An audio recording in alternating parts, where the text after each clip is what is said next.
ಎಂಬ ಕನ್ನಡ ವ್ಲಾಗ್ಸ್ಗೆ ತಮ್ಮೆಲ್ಲರಿಗೂ ಸ್ವಾಗತ. ನಾನು ನಿಮ್ಮ ಪ್ರೀತಿಯ ಕನ್ನಡತಿ ಭಾಗ್ಯ. ಫ್ರೆಂಡ್ಸ್ ಎಲ್ಲರೂ ಹೇಗಿದ್ದೀರಾ? ಚೆನ್ನಾಗಿದ್ದೀರಾ? ಸೊ ಇವತ್ತು ಶುಕ್ರವಾರ, ನವರಾತ್ರಿಯ 5ನೇ ದಿನ. ಇವತ್ತು ಬಣ್ಣ ಬಂದು ಗ್ರೀನು, ಸೊ ಗ್ರೀನ್ ಉಟ್ಕೊಂಡಿದ್ದೀನಿ. ಸೊ ಇವರು ಆಫೀಸ್ಗೆ ಹೊರಡ್ತಾ ಇದ್ದಾರೆ, ನಾನು ದೇವಸ್ಥಾನಕ್ಕೆ ಹೋಗಬೇಕು. ಅವ್ರನ್ನ ಕರೆದೆ, ಬಟ್ ಟೈಮ್ ಆಯಿತು, ಅದಕ್ಕೆ ಅವ್ರು ಹೊರಡ್ತಾ ಇದ್ದಾರೆ. ಸೊ ಎಲ್ರಿಗೂ ನವರಾತ್ರಿ ಹಬ್ಬದ ಆರ್ಥಿಕ ಶುಭಾಶಯಗಳು. ಪರ್ಯಂತ ಇನ್ನೂ ಪಾಪ ಎಕ್ಸಾಮ್ಸ್ ನಡೀತಾ ಇದೆ ಅವನಿಗೆ, ಹಾಗಾಗಿ ಅವ್ನು ಸ್ಕೂಲ್ಗೆ ಹೋಗ್ತಾ ಇದ್ದಾನೆ. ನಾಳೆ ಸ್ಯಾಟರ್ಡೇನೂ ಅವನಿಗೆ ಸ್ಕೂಲ್ ಇದೆ. ಸೊ ಏನ್ರಿ ಹೇಳ್ತೀಯಾ ನವರಾತ್ರಿಗೆ? ನವರಾತ್ರಿ ಹಬ್ಬ ಎಲ್ಲರೂ ಆರಾಮಾಗಿರ್ಲಿ ಅಷ್ಟೇ ಸಾಕು. ಪೂಜೆ ಮಾಡೋ ಹೆಣ್ಮಕ್ಳಿಗೆ, ಹೆಣ್ಮಕ್ಳು ಯಾಕೆ ಪೂಜೆ ಮಾಡ್ತಾರೆ ಗೊತ್ತಾ? ಗಂಡನ ಆಯಸ್ಸು ವೃದ್ಧಿ ಆಗ್ಲಿ, ನಮ್ಮನ್ನ ಇಷ್ಟು ಚೆನ್ನಾಗಿ ನೋಡ್ಕೊಳ್ಳೋರು ಇಷ್ಟು ಚೆನ್ನಾಗಿ ನೋಡ್ಕೊಳ್ಳಿ ಅಂತ. ನಾನು ಇಷ್ಟು ನೋಡ್ಕೊಂತೀವಿ ಇಷ್ಟು. ಇನ್ನೇನು ಹೇಳಕ್ ಇಷ್ಟಪಡ್ತೀಯ? ನನಗೆ ಟೈಮ್ ನನಗೆ ಬಿಟ್ಟರೆ ಸತಿಗೆ ಸಾಕು. ನಾನು ನನಗೆ ತುಂಬಾ ಜನ ಕೇಳ್ತಾ ಇರ್ತಾರೆ, ನಿಮ್ಮ ಯಜಮಾನ್ರ ಜೊತೆ ಬ್ಲಾಗ್ ಮಾಡಿ, ನಿಮ್ಮ ಯಜಮಾನ್ರ ಜೊತೆ ಬ್ಲಾಗ್ ಮಾಡಿ ಅಂತ. ಎಲ್ಲೂ ಕರ್ಕೊಂಡು ಹೋಗೋಕ್ಕೂ ಅವ್ರಿಗೆ ಟೈಮ್ ಇಲ್ಲ ಗೈಸ್. ಆಫೀಸ್ ಕೆಲಸ ನೋಡಿ, ಈಗಾಗಲೇ ಫೋನ್ಗಳು ಬರ್ತಾ ಇದೆ. ಅವ್ರದ್ದು ಫ್ಲಿಪ್ಕಾರ್ಟ್ ಆಫೀಸ್ ವಿಡಿಯೋ ಹಾಕ್ತೀನಿ, ಬೇಕಾದ್ರೆ ನೋಡಿ. ನೀವು ನಂಬೋದಿಲ್ಲಲ್ಲ, ಇವಾಗ ಪ್ರೆಸೆಂಟ್ ಫ್ಲಿಪ್ಕಾರ್ಟ್ ಸೇಲ್ ಅಲ್ಲ, big billion, big billion day ನಡೀತಾ ಇದೆ. ಅವ್ರು ಸ್ವಲ್ಪ ಬ್ಯುಸಿ ಇದ್ದಾರೆ, ಅದಕ್ಕೇನೆ ಇವಾಗ ದೇವಸ್ಥಾನಕ್ಕೆಲ್ಲ ಹೋಗಕ್ಕಾಗ್ತಿಲ್ಲ. ನಾನು ಒಬ್ಳೆ ಹೋಗಿ ನನ್ನ ಮಗನಿಗೂ ನಮ್ಮ ಯಜಮಾನ್ರಿಗೂ ಒಳ್ಳೇದು ಮಾಡಪ್ಪ ಭಗವಂತ ಅಂತ ಬೇಡ್ಕೊಬಿಡ್ತಾ ಇದ್ದೀನಿ. ಬಾಯ್. ಸೊ ಬನ್ನಿ, ನಾವು ಇವತ್ತಿನ ಪೂಜೆ ಹೇಗೆ ಆಗಿದೆ ಅನ್ನೋದನ್ನ ಶೇರ್ ಮಾಡ್ತೀನಿ. ಸೊ ಬನ್ನಿ, ಈಗ ಫಸ್ಟ್ ದೇವಸ್ಥಾನಕ್ಕೆ ಹೊರಡ್ಬಿಡೋಣ. ಲೇಟ್ ಆಯಿತು, ಅವ್ರನ್ನ ಕಳಿಸಿ ಹಾಗೆ ನಾನು ದೇವಸ್ಥಾನಕ್ಕೆ ಹೊರಡು ಮನೆಗೆ ಬಂದಮೇಲೆ ಪೂಜೆ ಎಲ್ಲ ಹೇಗಾಗಿದೆ ಅಂತ ಹೇಳಿ ಶೇರ್ ಮಾಡ್ತೀನಿ, ಓಕೆನಾ?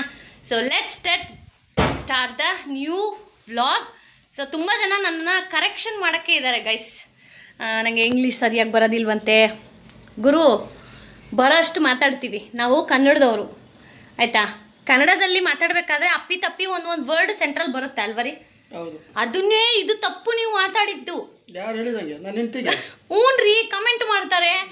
ಪ್ರ್ಯಾಂಕು ರೀ, ಫ್ರ್ಯಾಂಕ್ ಉಚ್ಚಾರಣೆ ಯೂಶಲ್ ನಾವು ತೆಲುಗು ಮಾತಾಡ್ತೀವಲ್ಲ ರೀ, ತೆಲುಗು ಕನ್ನಡ ಮಿಕ್ಸ್ ಆಗೋದಕ್ಕೆ ನಿಮ್ಗೆ ಹಂಗೆ ಕೇಳಿಸುತ್ತೆ. ಆ್ಯಂಡ್ ಇವಾಗೂ ಅಷ್ಟೇ, ಲೆಟ್ ಸ್ಟಾರ್ಟ್ ದ ವಿಡಿಯೋ ಅಂತ ಹೇಳಕ್ಕೆ ಬಂದೆ, ಬಟ್ ಏನೋ ಮೈಂಡಿಗೆ ಬಂತು, ಹಂಗೇನೋ ಬಂತು. ಸೊ ಲೈವಲ್ಲಿ ವ್ಲಾಗ್ ಮಾಡಬೇಕಾದ್ರೆ ಅರ್ಥ ಮಾಡ್ಕೊಳ್ಳಿ ಅಲ್ವರಿ?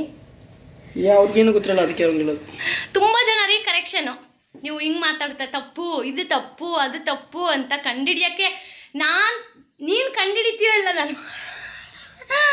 ನನ್ನ ಮೇಲೆ ಒಂಥರ ಸ್ಪೈ ಕ್ಯಾಮ್ರಾ ಇಟ್ಟಾಗಿಟ್ಟವ್ರಿ.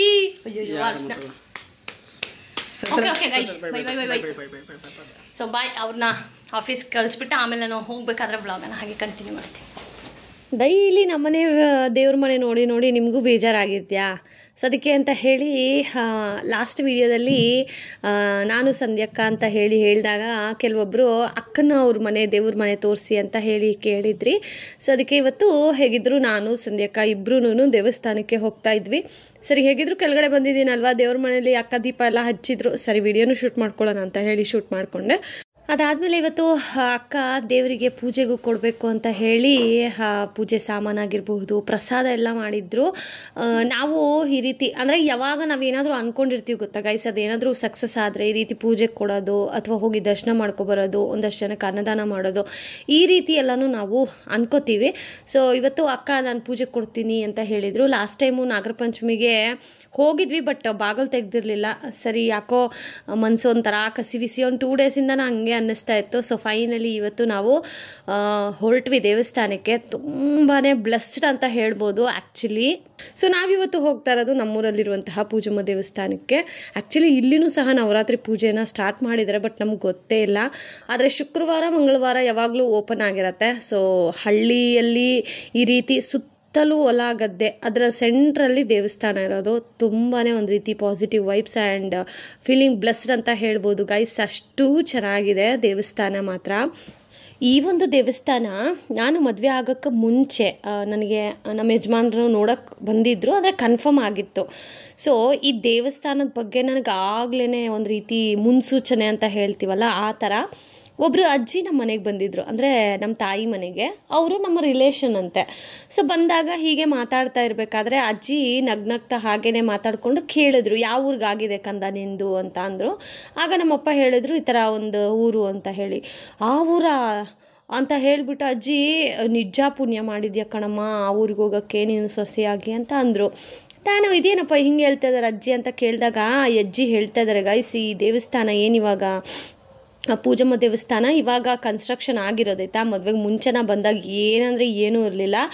ಆ ದೇವಸ್ಥಾನಕ್ಕೆ ನಮ್ಮೂರಿಂದ ನಡ್ಕೊಬರೋರಂತೆ ಆ ಅಜ್ಜಿ. ಕೇಳಿದ ತಕ್ಷಣ ಒಂದು ರೀತಿ ಮೈಯೆಲ್ಲ ರೋಮಾಂಚನ ಆಗ್ಬಿಡ್ತು. ನಾವು ಸ್ವಲ್ಪ ದೂರ ನಡೆಯೋಕ್ಕೆ ಹಿಂಗೆ ಅಂತೀವಿ, ನಮ್ಮ ಊರಲ್ಲಿ ನಮ್ಮ ಯಜಮಾನ್ರವ್ರ ಊರಲ್ಲಿ 2 hours ಜರ್ನಿ ಗಾಯ್ಸ್. ಗಾಡೀಲಿ ಹೋಗ್ಬೇಕಂದ್ರೆ ಲೆಕ್ಕ ಹಾಕ್ಕೊಳ್ಳಿ. ಅವರು ಈ ಪೂಜಮ್ಮ ದೇವಸ್ಥಾನಕ್ಕೆ ನಡ್ಕೊಂಡು ಬಂದು ಈ ತಾಯಿ ದರ್ಶನ ಮಾಡಿಕೊಂಡು ಹೋಗ್ತಾ ಇದ್ರಂತೆ. ಆಮೇಲೆ ಇಲ್ಲಿ ಏನಾದರೂ ನಾವು ಹರಕೆ ಕಟ್ಕೊಂಡ್ರೆ ಅದು ಫೈನಲಿ ನೀವು ಎಷ್ಟೇ ಅದಕ್ಕೆ ಅಡೆತಡೆ ಬಂದರೂ ಈ ನಾವೇನು ಅಂದ್ಕೊಂಡಿರ್ತೀವಲ್ಲ ಕಾರ್ಯಗಳು 101% ಅಲ್ಲಿ ಸಕ್ಸಸ್ ಆಗುತ್ತೆ ಅಂತ ಹೇಳ್ತಾರೆ. ಸೊ ನಾವು ಈ ಕುಲದವರು ಅಂತ ಹೇಳ್ಕೊಳಕ್ಕೆ ತುಂಬ ಖುಷಿ ಆಗುತ್ತೆ. ನಮ್ಮ ಕುಲದೇವಿ ಅಂತಲೇ ಹೇಳ್ಬೋದು. ಸೊ ಕುಲದೇವಿಗೆ ನೆಲೆ ಸ್ವಲ್ಪ ದೇವಸ್ಥಾನ ಎಲ್ಲ ಕಟ್ಟಿದ ಮೇಲೆ ನಿಜವಾಗ್ಲೂ ನೀವು ನಂಬಲ್ಲ, ನಮ್ಮ ಒಂದು ಕುಲದಲ್ಲಿ ಯಾರ್ಯಾರೆಲ್ಲ ಇದ್ದೀರಲ್ಲ ಅವರೆಲ್ಲರೂ ಆರೋಗ್ಯವಾಗಿ ಸ್ವಲ್ಪ ದುಡ್ಡು ಕಾಸು ಎಲ್ಲದರಲ್ಲೂ ಒಂದು ಮಟ್ಟಿಗೆ ಬಂದರು ಅಂತಲೇ ಹೇಳ್ಬೋದು. ರಿಯಲಿ ಹೇಳ್ತಾ ಇದ್ದೀನಿ. ತುಂಬ ಅಂದರೆ ತುಂಬಾ ಪವರ್ಫುಲ್ ಇರುವಂತಹ ದೇವಿ ಈ ಪೂಜಮ್ಮ ತಾಯಿ. ಈ ದೇವ್ರದ್ದು ಇತಿಹಾಸ ಆ ಒಂದು ಚರಿತ್ರೆ ತಿಳ್ಕೊಂಡ್ರೆ ನಿಜವಾಗ್ಲೂ ಶಾಕ್ ಆಗೋದಂತೂ ಖಂಡಿತ. ಯಾಕಂದರೆ ನಾನು ಈ ಊರಿಗೆ ಸೊಸೆಯಾಗಿ ಬರ್ತೀನಿ ಅಂತ ಆ ತಾಯಿಗೆ ಮೊದಲೇ ಗೊತ್ತಿತ್ತ, ಅದಕ್ಕೋಸ್ಕರನೇ ಈ ರೀತಿಯ ಸೂಕ್ಷ್ಮತೆಗಳನ್ನು ನನಗೆ ಕಲಿಸಿದ್ಲ ಗೊತ್ತಿಲ್ಲ. ಬಟ್ ನಿಜವಾಗ್ಲೂ ಹೇಳ್ತೀನಿ, ಈ ತಾಯಿಯ ಕುಲಕ್ಕೆ ನಾನು ಬಂದಿರೋದು ನಿಜವಾಗ್ಲೂ ಒಂಥರ ಗ್ರೇಟ್ ಅಂತಲೇ ಹೇಳ್ಬೋದು ಗಾಯ್ಸ್. ದೇವಸ್ಥಾನ ಎಷ್ಟು ಪ್ರಶಾಂತವಾಗಿದೆ ಅಂತ ಕೇಳಿಸ್ಕೊಳ್ಳಿ ನೀವೇ.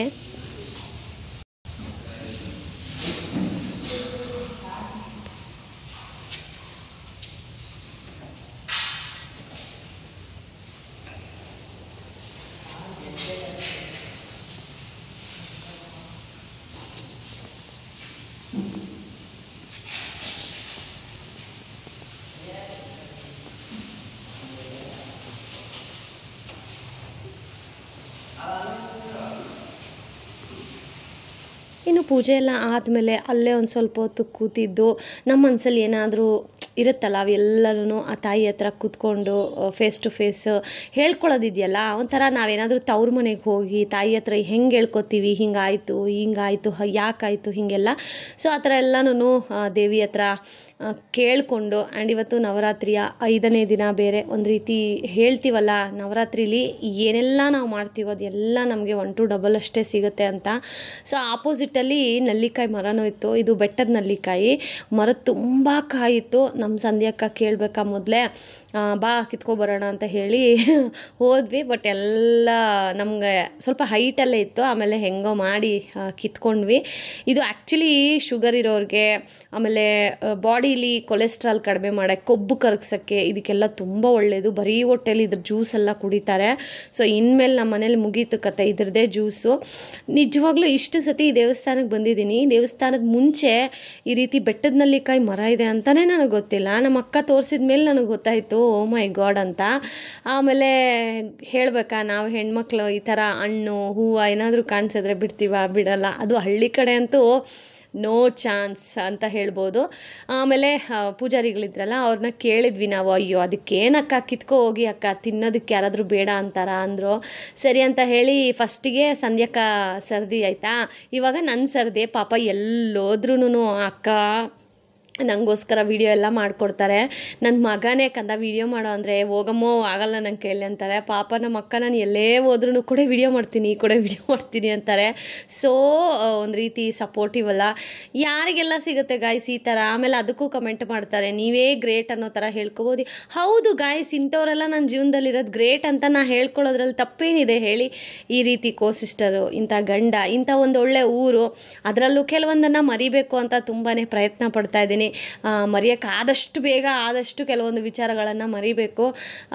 ಅದನ್ನು ಮರೆತರೆ ಖುಷಿಯಾಗಿರ್ತೀನಿ. ಇವಾಗ್ಲೂ ತುಂಬಾ ಸಂತೋಷವಾಗಿದ್ದೀವಿ. ಯಾರದೇ ಕೆಟ್ಟ ಗ್ರಹಗಳ ದೃಷ್ಟಿ ನಮ್ಮ ಮೇಲೆ ಬೀಳದೇ ಇರಲಿ ಅಂತ ಹೇಳಿ ಪ್ರತಿ ಸತಿ ನಾನು ಎಲ್ಲೇ ದೇವಸ್ಥಾನಕ್ಕೆ ಹೋದ್ರೂ ನಾನು ಬೇಡ್ಕೊಳ್ಳೋದು ಅದೊಂದೇ ವಿಚಾರನ. ಸೊ ಹಾಗೆ ಇಷ್ಟೊಂದು ಇರುವಾಗ ನನ್ನ ಜೀವನದಲ್ಲಿರುವಂತಹ ಪಾಸಿಟಿವಿಟಿಯನ್ನು ಹೇಳಿದ್ರೆ ಕೆಲವೊಬ್ಬರಿಗೆ ನೆಗೆಟಿವ್ ಆಗಿ ತಗೋತಾರೆ. ಅಂಥವರಿಗೆ ಏನೂ ಹೇಳೋಕ್ಕಾಗೋದಿಲ್ಲ, ಅರ್ಥ ಮಾಡ್ಕೋಬೇಕು ಅಷ್ಟೇ. ಅಂಥವೆಲ್ಲನೂ ಏನೇ ಮಾಡಿದ್ರೂ ನೆಗೆಟಿವ್ ಹುಡ್ಕೊಂಡು ಸಾಯ್ತವೆ. ಅದು ಯಪ್ಪ ಅಪ್ಪ ದೇವ ನೋಡಿ, ಪೂಜೆ ವಿಡಿಯೋ ಹಾಕಿದ್ರೂ ಬರ್ತವೆ, ಒಳ್ಳೆ ವಿಡಿಯೋ ಹಾಕಿದ್ರೂ ಬರ್ತವೆ. ಆಮೇಲೆ ಪಾಸಿಟಿವಿಟಿ. ಹೌದು ಗುರು, ಪಾಸಿಟಿವಿಟಿನೇ ನನ್ನ ಜೀವನದಲ್ಲಿ ನಾನು ತುಂಬಿಸ್ಕೊಂಡಿರೋದು. ಟೈಟಲಲ್ಲಿ ಯಾಕಕ್ಕ ನೀವು ಯಾವಾಗಲೂ ನೆಗೆಟಿವ್ ಹಾಕ್ತೀರಾ? ಗುರು, ಇರೋದನ್ನು ಹಾಕ್ತೀನಿ ಸರಿ. ಇವಾಗ ಪಾಸಿಟಿವ್ ಆಗಿ ನಾನು ಹಾಕಿರ್ತೀನಿ, ಈ ದಿನ ನಮ್ಮ ಏನೋ ಒಂದು ಪಾಸಿಟಿವ್ ಆಗಿ ಹಾಕಿರ್ತೀನಿ. ಎಷ್ಟು ಜನ ನೋಡ್ತೀರಾ? ಅದೇ ನೆಗೆಟಿವ್ ಅಂದರೆ ಎಷ್ಟು ಬೇಗ ಬಂದು ಕ್ಲಿಕ್ ಮಾಡಿ ನೋಡ್ತೀರಾ? ಅದು ನಿಮ್ಮ ಯೋಗ್ಯತೆಯನ್ನು ತೋರಿಸುತ್ತೆ. ಸೊ ಎಲ್ಲದನ್ನೂ ನೆಗೆಟಿವ್ ಆಗೇ ತಗೊಳ್ಳೋ, ಅದು ನಿಮ್ಮ ಯೋಗ್ಯತೆಗೆ ಬಿಟ್ಟಿದ್ದು. ಸೊ ನಾನು ಯಾವಾಗಿದ್ರು ಅಟ್ ಪ್ರೆಸೆಂಟ್ ಏನು ನಡೀತಾ ಇದೆ ಜೀವನದಲ್ಲಿ ಅದನ್ನು ಶೇರ್ ಮಾಡಿರ್ತೀನಿ. ಆ್ಯಂಡ್ ಎಷ್ಟೋ ಜನಕ್ಕೆ ಇದು ಮೋಟಿವೇಟ್ ಆಗಿದೆ. ಎಷ್ಟೋ ಜನ ಹೇಳ್ತಾರೆ, ಅಕ್ಕ ನೀವು ತುಂಬ ಲಕ್ಕಿ ಅಕ್ಕ, ಇಂಥ ಒಳ್ಳೆ ಫ್ಯಾಮಿಲಿಗೆ ಹೋಗಿದ್ದೀರಾ ಅಂತ ಹೇಳಿ. ಎಷ್ಟೋ ಜನಕ್ಕೆ ಆ ಭಾಗ್ಯನೇ ಇರೋದಿಲ್ಲ ಗೊತ್ತಾ ನಿಮಗೆ? ಕೇಳಿಸ್ಕೊಂಡು ಖುಷಿ ಪಡಿ, ಅಪ್ಪ ಹೌದಲ್ವಾ ಎಂಥ ಒಳ್ಳೆ ಮಾತುಗಳನ್ನು ಶೇರ್ ಮಾಡ್ತಾ ಇದ್ದಾರೆ ಅಂತ. ಎಲ್ಲದರಲ್ಲೂ ತಪ್ಕೊಂಡು ಹಿಡಿಯೋದು, ಎಲ್ಲದರಲ್ಲೂ ಕುಡ್ಕೋದು ಯಾಕೆ ಬೇಕು ಅಂತೀನಿ. ಏನೋ ನಮ್ಮ ಜೀವನ ಪಾಡು ಏನೋ ವಿಡಿಯೋ ಮಾಡಿಕೊಂಡು ಒಬ್ಳು ಹಳ್ಳಿ ವಿಲೇಜರ್ ವ್ಲಾಗರ್ ಆಗಿ ಏನೋ ನನಗೆ ತೋಚಿದ ಮಟ್ಟಿಗೆ ನಾನು ವಿಡಿಯೋನ ಮಾಡ್ಕೊಂಡು ಹೋಗ್ತಾ ಇದ್ದೀನಿ. ಆದರೆ ಸಪೋರ್ಟ್ ಮಾಡಿ, ಯಾಕೆ ಈ ರೀತಿ ಮಾಡಲೇಬಾರ್ದು, ಸ್ಟಾಪ್ ಮಾಡಲಿ ಅನ್ನೋ ಥರ ಯಾಕೆ ಈ ಥರ ಎಲ್ಲ ಮಾಡ್ತೀರಾ? ದಯವಿಟ್ಟು ಇಟ್ಸ್ ಮೈ ರಿಕ್ವೆಸ್ಟ್, ಆಯಿತಾ? ಪೂಜೆ ಮುಗಿಸ್ಕೊಂಡು ನೆಲ್ಲಿಕಾಯಿ ಎಲ್ಲ ಕಿತ್ಕೊಂಡು ವಾಪಸ್ಸಿಗೆ ಮನೆ ಕಡೆ ಹೋಗ್ತಾ ಇದ್ದೀವಿ. ನೆಲ್ಲಿಕಾಯಿ ತಿಂದ್ಬಿಟ್ಟು ನಮ್ಮ ಅಕ್ಕನ ಮುಖ ನೋಡಿ.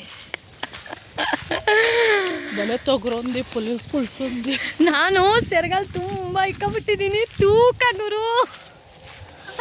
ಒಂದು ಹತ್ತತ್ರ ಒಂದು KG ಏನೋ ಇದೆ ನನ್ನ ಸೆರಗಲ್, ಅಷ್ಟು ನೆಲ್ಲಿಕಾಯಿ.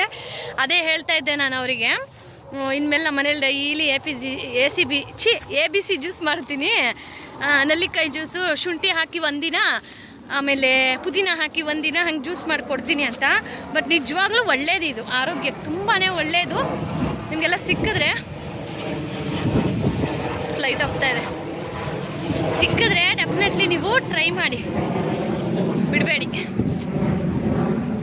ಅಲ್ಲಿಗೆ ವ್ಲಾಗನ್ನು ಎಂಡ್ ಮಾಡಿದ್ದೆ. ಬಟ್ ಈವ್ನಿಂಗ್ ಹಸ್ಬೆಂಡು ಸ್ನ್ಯಾಕ್ಸ್ ಏನೇನೋ ತಂದಿದ್ರು, ಇದನ್ನು ಶೇರ್ ಮಾಡೋಣ ಅಂತ ಹೇಳಿ ಮಾಡಿದೆ. ಇನ್ನು ಪರ್ಯಂತ್ಗೆ ನಾಳೆ ಒಂದು ದಿನ ಅಂದರೆ ಸ್ಯಾಟರ್ಡೆ ಒನ್ ಡೇ ಟೆಸ್ಟ್ ಇದೆ, ಎಕ್ಸಾಮ್ ಇದೆ. ಸೊ ಅದಾದಮೇಲೆ ಹಾಲಿಡೇಸ್ ಅಲ್ವಾ, ಅದಕ್ಕೆ ಅವರು ಇವಾಗಿಂದನೇ ತಿಂಡಿ ಸ್ನ್ಯಾಕ್ಸ್ ಎಲ್ಲ ತೊಗೊಬಂದಿಟ್ಟಿದ್ದಾರೆ. ಫ್ರೂಟ್ಸ್ ಅದೆಲ್ಲನೂ, ಫ್ರೂಟ್ಸ್ ಆಲ್ರೆಡಿ ಲಾಸ್ಟ್ ವೀಕ್ ತಂದಿದ್ದೆ, ಇನ್ನೂ ಸ್ವಲ್ಪ ಫ್ರೂಟ್ಸ್ ಇದೆ. ಸೊ ಹಾಗಾಗಿ ಜಂಕ್ ಫುಡ್ಸ್ ಎಲ್ಲನೂ ತಂದಿದ್ರು, like onion chips, wings, potato chips, chakli, ಈ ಥರದ್ದು ಎಲ್ಲನೂ. ಚಕ್ಲಿ ಆ್ಯಕ್ಚುಲಿ ನನಗೆ ಅಂತ ತಂದಿರೋದು, ಪರ್ಯಂತ ತಿನ್ನಲ್ಲ ನನಗೆ ಅಂತ. ಬಟ್ ಇಟ್ಸ್ ಓಕೆ, ಹಾಲಿಡೇಸ್ ಅಂದರೆ ನೋಡಿ ಹೆಂಗಿರುತ್ತೆ ಅಂತ ಹೇಳಿ. ಇನ್ನು 1 ವೀಕ್ ಗೊತ್ತಿಲ್ಲ ವೀಡಿಯೋಸ್ ಎಲ್ಲ ಹೆಂಗೆ ಬರುತ್ತೆ ಏನು ಅಂತ. ಸೊ ಡೆಫಿನೆಟ್ಲಿ ಟ್ರೈ ಮಾಡ್ತೀನಿ, ಬ್ಯುಸಿ ಇದ್ದರೆ ಡೆಫಿನೆಟ್ಲಿ ಆಗೋದಿಲ್ಲ. ಇನ್ನು ರಾತ್ರಿ ಊಟಕ್ಕೆ ಅಂತ ಹೇಳಿ ರೈಸ್ ಮಾಡಿ ಬೇಳೆ ಸಾಂಬಾರು ಮಾಡಿದ್ದೆ. ಬೇಳೆ ಸಾಂಬಾರು ಡಿಫ್ರೆಂಟಾಗಿ ಇವತ್ತು ಬಾಣಲಿಲಿ ಮಾಡಿದ್ದೆ, ತುಂಬ ಚೆನ್ನಾಗಿ ಬಂದಿತ್ತು.